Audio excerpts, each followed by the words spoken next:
Donc voilà, vous êtes la business case de deux cas, deux cas, une à Dista qui est représentée par Sébastien, qui va vous présenter son cas sur tout ce qui est stratégie de lead gen. Et ensuite, vous aurez Nicolas, qui est chez Toshiba et qui va présenter son programme de lead gen avec les vendeurs. Donc moi, je suis Olivier Emer, je suis président de la société Leadseed. Et je vais juste introduire, pour vous laisser le plus de temps à Nicolas et à Sébastien de présenter leur cas. Donc je veux juste poser le point sur les difficultés qu'on a tous d'attirer les clients, d'attirer leur attention, de les engager. Et on voit bien que les défis de ces acheteurs-là, et notre défi à nous en tant que marketing et vendeurs, c'est le temps qui est consacré aux fournisseurs est de moins en moins important. Ils font leurs recherches eux-mêmes. Et en plus, ils recherchent une interaction personnalisée. Donc, si ce n'est pas personnalisé, ils ne vont pas aller plus loin dans leur interaction. Et c'est des grandes tendances qu'on voit sur le marché et la grande problématique qu'on voit. Donc l'expérience que vous allez donner à vos clients est hyper importante. Et pour nous, il y a 4 piliers importants dans cette expérience que vous devez donner. C'est un, il faut que ça soit une expérience de qualité, de très grande qualité. La deuxième, il faut que ça soit pertinent, il faut que ça soit vraiment sur vos propositions de valeur, sur comment vous réglez les défis des clients et des acheteurs. Ensuite, il faut que ça soit engageant, c'est-à-dire que quelque part, que vous redonnez quelque chose pour qu'ils s'engagent dans cette interaction. Et enfin, truc très important, c'est plus vous allez personnaliser cette interaction, plus vous allez avoir de l'engagement. Donc le but en fait de cette expérience, c'est de transmettre à vos vendeurs des leads dits qualifiés, hautement qualifiés, et qui soient acceptés par les vendeurs. Donc nous, on a développé une plateforme de contenu qui est basée sur une solution simple, c'est donner pour recevoir. C'est-à-dire que pour pouvoir personnaliser, il va falloir récupérer de l'information. Donc il va falloir le questionner, il va falloir demander. Comme n'importe quel vendeur ou quel marketing, il faut commencer par demander à votre acheteur potentiel, à votre prospect, des informations. Donc via un questionnaire, on va lui poser des questions sur ses besoins, sur ses défis, sur sa situation, en fonction du sujet qui est traité. Et derrière, on a un moteur intelligent sur notre plateforme qui va utiliser les réponses pour générer un rapport instantané qui est partageable et qui va pouvoir tout de suite lui donner des recommandations, des guides, et c'est téléchargeable tout de suite. Donc on est sur ce moteur-là, sur ce logiciel, cette plateforme qui va créer tout ça. Donc Sébastien et Nicolas vont montrer leur cas d'usage sur la plateforme Leadseed. Donc quand on regarde un petit peu dans tout le cycle, que vous soyez en notoriété, en considération ou dans des phases de décision et de rétention, vous pouvez créer via notre plateforme un questionnaire et un rapport qui sont suivants ces types de scénarios, puisque c'est les types de scénarios qu'on a avec nos clients. Donc vous pouvez créer des benchmarks, des comparaisons aux personnes qui répondent et délivrer un rapport pour leur dire où est-ce qu'ils se positionnent par rapport à leurs pairs. Vous pouvez créer des brochures interactives. On fait ça avec des gens comme Schneider Electric. Vous pouvez faire des quiz. Vous pouvez faire des autodiagnostics ou des évaluations de maturité avec des recommandations. Vous pouvez créer des guides interactifs. Vous pouvez aussi créer des questionnaires et donner derrière des supports à la décision en fonction de vos solutions. Vous pouvez créer des calculateurs, des ROI dans la plateforme. Poser des questions et derrière vous avez un rapport avec voilà tout ce que vous pouvez gagner. Et enfin, vous pouvez aller jusque dans les décisions pour faire des configurateurs ou des propositions en ligne, on s'appelle ça des devis en ligne. On a des clients qui utilisent notre plateforme pour créer des devis en ligne et pour générer derrière des leads qualifiés. Voilà un petit peu tous les scénarios où vous pouvez adapter votre contenu à cette méthodologie, donc demander et derrière tout de suite recevoir pour le client de la qualité, de la pertinence et de l'hyper-personnalisation. Bonjour à toutes et à tous. Pour ma partie, ça va être une business case avec Toshiba. Donc Toshiba, vous nous connaissez peut-être sur plein de métiers. Là, c'est vraiment la partie bureautique. Les gros multifonctions qu'on retrouve par exemple dans les couloirs, multifonctions A3, A4, etc. Et ma mission au sein de Toshiba est de faire le lien entre le siège et les 5 filiales qu'il y a en France. Donc d'être un facilitateur business au niveau des ventes qu'il peut y avoir de ces grosses bébêtes. Et justement, si je plante le décor, alors, ça m'embête de planter un décor qui n'est pas top dès le début, mais c'est vrai que nous, notre métier est en train de vivre une crise. Puisque, et je pense que c'est le cas de toutes les personnes qui sont dans la salle, on imprime de moins en moins. Et pour nous qui vendons les grosses imprimantes dont je parlais à l'instant, quand on imprime de moins en moins, c'est une perte de chiffres pour nous et on doit se retrouver sur la nouveauté, la transformation qui arrive. Et la transformation, c'est quoi?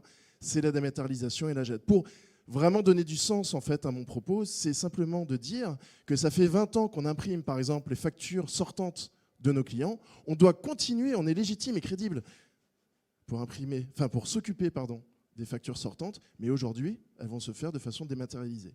Ça, c'est le contexte. Génial. Le problème, les enjeux plutôt qu'il y a derrière, c'est qu'on a une force de vente. Une force de vente qui est experte dans la vente de matériel, de hard. Et d'un seul coup, on va leur dire, eh ben voilà, ce n'est plus un multifonction uniquement que tu vas vendre ça, plus une solution qui va reprendre peut-être les volumes, les flux qui étaient avant faits par les clients, mais d'une autre façon. Il va falloir connaître les circuits documentaires, il va falloir connaître des normes réglementaires, il va falloir connaître plein de choses dont ils n'avaient pas forcément idée. Et puis, c'est vrai que les commerciaux dans la bureautique, ils sont très bons, je suis très fier d'eux, mais quand ils sont dans une zone de confort, quand ils sortent de cette zone de confort, ils sont déstabilisés, c'est un peu plus compliqué. Donc, les enjeux, c'était quoi? C'était qu'ils montent en compétences, d'être légitimes, continuer à être légitimes auprès de leurs clients et qu'ils aient une base du commerce, une découverte des besoins, mais qui soit adaptée. Et c'est vrai que quand on leur disait la dématérialisation, c'est génial, parce qu'on part d'une feuille blanche et tu vas écrire avec ton client. Ça leur faisait peur, la feuille blanche. Qu'est-ce que je vais mettre? De quoi je vais parler? Ils avaient tellement l'habitude de parler de ce qu'ils savaient, de ce qu'ils connaissaient, que là, la feuille blanche leur faisait peur. Autre enjeu, la business et fidélisation, il faut créer une valeur. C'est-à-dire que, je crois que c'est Coluche qui disait on ne peut pas vendre de l'innovation si on n'a pas un échantillon sur nous. C'est-à-dire que là, il faut quand même arriver, si on se dit expert dans le domaine de la démat, Toshiba, ce qui est vrai, hein, mais il faut arriver quand même avec une valeur. Je ne peux pas dire ça et rien apporter. Donc, il faut créer cette valeur pour le client et puis, effectivement, avoir le maximum d'input pour augmenter le panier moyen. Et puis, on parle des commerciaux, mais il y a aussi le management. Comment j'arrive à vérifier, réguler l'activité de mes équipes? Sur quoi je vais me baser? J'avais l'habitude, encore une fois, de mes référents d'avant. Là, aujourd'hui, sur la dématérialisation, je vais me baser sur quoi? Donc, il faut des KPI, il faut du monitoring d'activité, il faut toutes ces données-là liées justement avec la démat. Et évidemment, le socle, les fondations sur tout ça, c'est ce qu'on leur a toujours demandé, qu'ils soient impactants en clientèle et qu'évidemment, ils soient centrés clients pour que tout le discours soit vraiment typique à l'entreprise qu'ils sont en train de visiter. C'est pourquoi on s'est rapproché de l'entreprise, alors 2 entreprises, j'en parlerai tout à l'heure, Leadseed et SalesKill, et on a créé le programme Yoda. Alors Yoda, évidemment, il y a un petit clin d'œil au petit bonhomme vert que vous connaissez toutes et tous, mais ça veut dire autre chose aussi, c'est Your Demat Analysis. Et ça va se composer de la façon suivante, c'est-à-dire que quand ils sont sur le terrain, les commerciaux, et qu'ils ont besoin justement d'avoir cette découverte des besoins, d'avoir cette aide, ils dégainent leur Yoda. C'est-à-dire que c'est un outil qui va être soit sur l'ordi, c'est du cloud, hein, mais évidemment, mais soit sur l'ordi, soit sur le téléphone, c'est du responsive. Il dégaine le Yoda, et là, il y a toute une série de questions qui va s'orienter, s'articuler, plus ou moins diminuer, augmenter avec les échanges que je pourrais avoir avec le client, et qui va guider l'entretien, qui va améliorer, guider, aider la découverte des besoins. Avec tout ce qui a été donné en data, il y a un moteur d'analyse derrière, hyper performant, encore une fois, qui est le moteur Leadseed. Tout ça va être traduit, retraduit, pris, comparé, tout va être remis sur, ça y est, on a une valeur, un rapport de 15-20 pages. C'est-à-dire que là, ça y est, j'ai une photographie, en à peu près entre 3 et 5 minutes, j'ai une photographie de l'entreprise client au niveau de la démat. Et comme on est tous pareils, quand je prends une photo de vous, je regarde et je dis « Ah, elle est géniale !» Vous n'avez qu'une seule chose, vous avez envie d'une seule chose, c'est de voir la photo.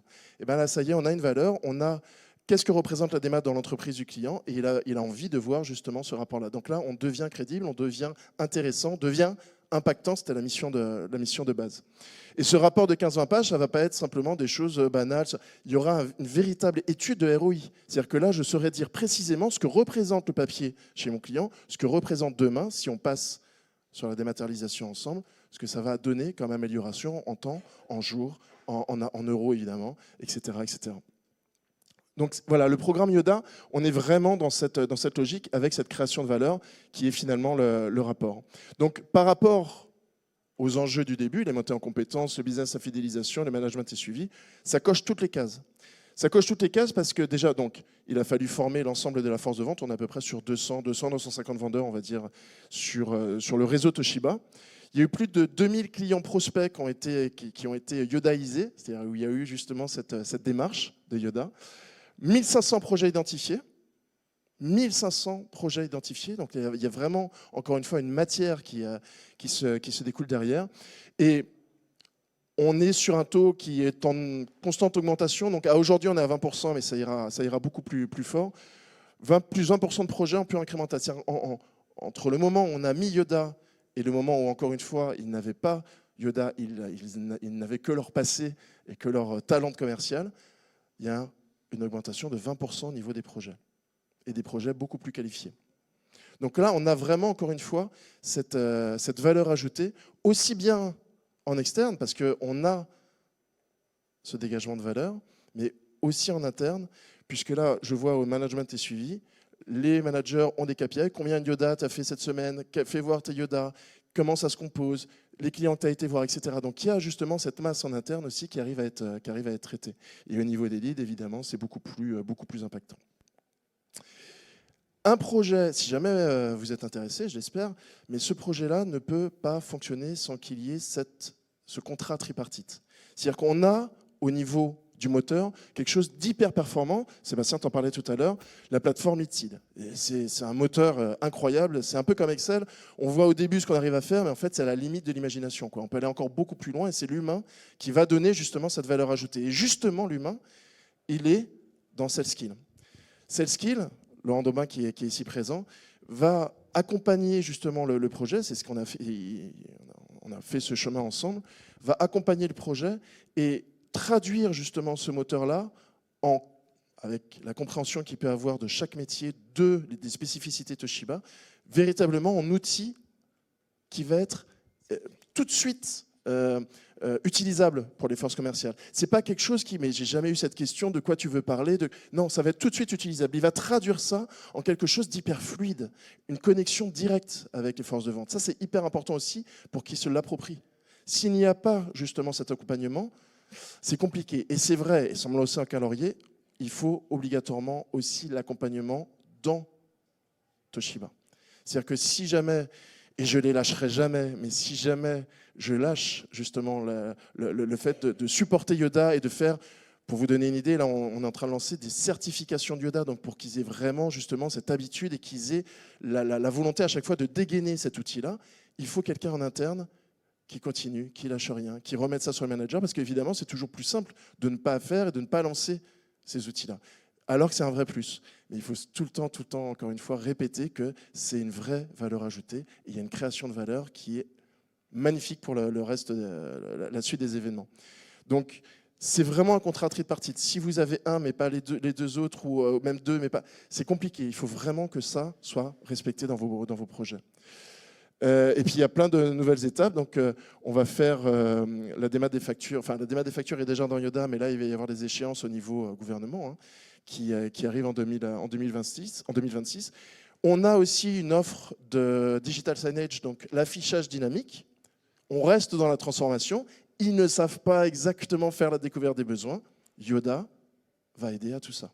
Yoda va donner, encore une fois, ces rapports, cette valeur associée à la démarche. Olivier, je te repasse la main. Merci infiniment de votre écoute. Et désolé. Merci beaucoup. Donc, si vous voulez avoir des contacts avec eux, scannez. Et dans ce cas-là, vous demandez contact avec Sébastien et Nicolas. On est sur le stand 17. S'il y a quelques idées à retenir, c'est utiliser le marketing de contenu et investissez dedans. Et notamment sur le Give to Get, n'hésitez pas à demander à vos clients pour pouvoir leur restituer de la valeur, pour que ça soit engageant. Et puis après, utiliser le maximum de canaux marketing et vente. Ça va du l'inbound, l'outbound, l'ABM et les vendeurs qui sont des véhicules justement pour délivrer cette valeur. Voilà, je vous remercie beaucoup.